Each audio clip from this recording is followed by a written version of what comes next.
I wasn't expecting anyone. Nobody comes around much anymore.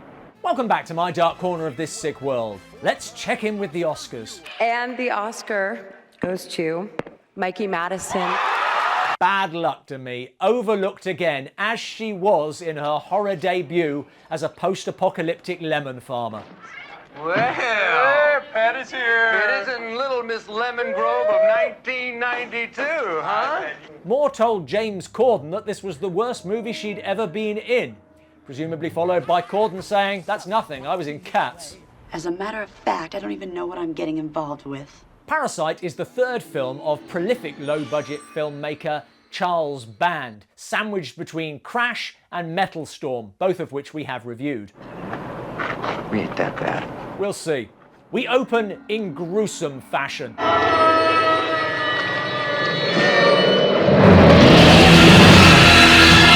Alien-esque creatures are a great opportunity for 3D. A great opportunity to blow your ass away. And few opportunities go begging in this film.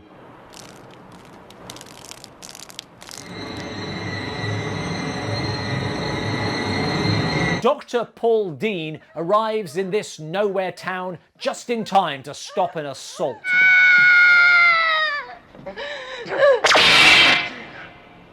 Let her go.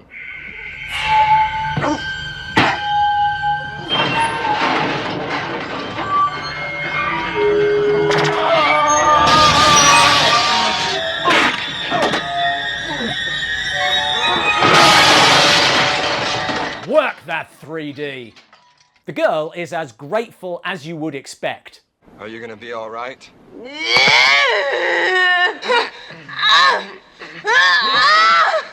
It's possible he just broke up some elaborate sexual role play. But there's more to these people than meets the eye.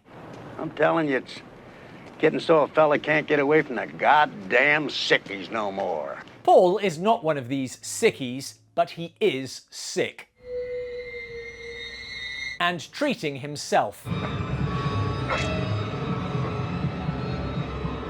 He's here to experiment on whatever's in this mysterious canister, finding himself a place to stay. Dean. Paul Dean. Call me Maggie. I'll call you Paul. Glad we got that sorted. His hostess is played by Vivian Blaine, Miss Adelaide in Guys and Dolls opposite Sinatra, and the original Miss Adelaide on Broadway. A person can develop a core. Also freshly arrived in town is Michael Knight.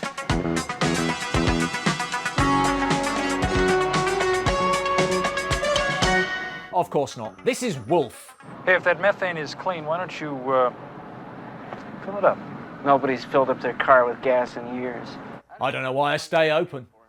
This is a post-apocalyptic movie. And all that atomic shit started falling out of the skies. Though very different to those we usually review. No silly fashion or cars with bits stuck on, although punk kids remain in evidence. Colleen! Hassling people. Soup good? And stealing soup. It's okay. What has the world come to?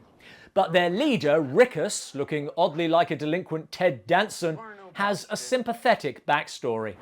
I was in business once. Human resources, yo. They even hassled Demi Moore. I could make you stay. Then hassle Paul some more. Ooh, right in his Parasite. Right. They steal the canister. Let's go. There's something wet in here. Okay. He winds up with a blood-sucking trilobite on his chest. I'm scared. Meanwhile, Wolf hunts for Paul. I think guys like you stay in business out here. I mean, nobody travels anymore. That's a good question, and not the only one. Don't you understand? No, I don't. Me neither. I like world building through glimpses rather than text or voiceover, but this future is just confusing. You work for the merchants, don't you? But now we at least get some clarification on the thing. a new strain of parasite. That much I think went without saying. I created it. Shocking twist. I fought for the government. They're so mixed up with the merchants now. Creating a killer parasite for the government seemed cool to me. At least if he created it, he must know how to cure it. I don't know yet. Something of an oversight. When it reproduces, it will cast millions of microscopic spores into the air. I was really proud of that when I came up with it, but it's seeming less and less like a good idea. And it's the teens who suffer for Paul's mistake, winning the Dark Corner's, what are we, some kind of Suicide Squad? Award for stating the obvious. I'm not asleep. Can't sleep either. I know. Having established Rickus as a dick, Yeah, I think we're just gonna, stretch this scar a little. The movie now makes an ill-advised attempt to turn him into a hero, making poignant observations. You can't care about people anymore. You just can't. Not in this film. And revealing Wolf's true allegiance.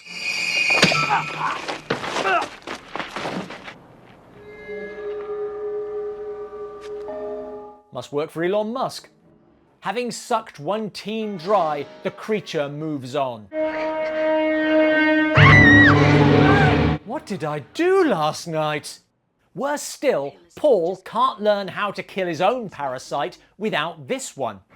I can't find the cure unless I have it. It's that simple. A strong, clear premise. Why is it coming an hour in? There's no cure without the other parasite. The biggest problem with this film is it's no fun. I decide what's fun around here. Actually, I do, and it's not this. But almost as big a problem is the storytelling. Unable to come up with a cure, Paul goes for a brooding walk, and when he returns... We can kill it with high-frequency sound. So, having established that he can't solve this without the creature, he not only solves it without the creature, but does so off-screen and without anything leading to it. It's as if the film was running long and bands said, cut the plot, just don't touch the topless fight.